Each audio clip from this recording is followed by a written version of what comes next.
مش لازم تفضل أسير برمجة قديمة، تقدر تعيد الكتابة. الخبر الحلو، العقل الباطن قابل للتغيير، بس مش بالكلام، بالتمرين. في الحلقة دي هنعرف ازاي تعيد برمجة نفسك من جوه فعليا. يعني ايه برمجة؟ البرمجة هي الجمل، الصور والتجارب اللي اتخزنت جواك وبتتحكم فيك.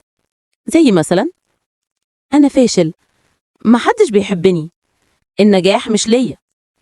دي مش حقايق، دي تكرارات.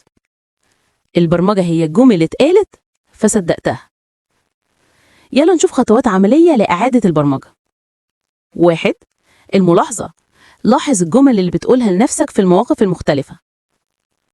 2.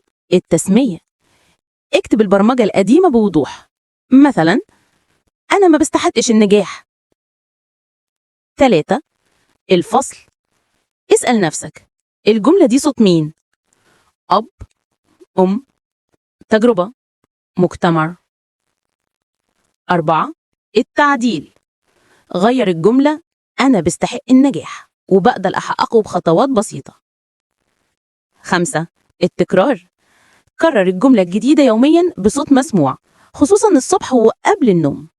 مثال تطبيقي، الجملة القديمة أنا ضعيف في العلاقات، الجديدة أنا بتعلم كل يوم أكون أذكى في علاقاتي. اللاوعي بيصدق التكرار مش النية. أدوات مساعدة لدعم البرمجة الجديدة. 1. التأمل البصري، تخيل نفسك عايش الجملة الجديدة. 2. الكتابة اليومية، اكتب جملة جديدة 5 مرات يوميا. 3.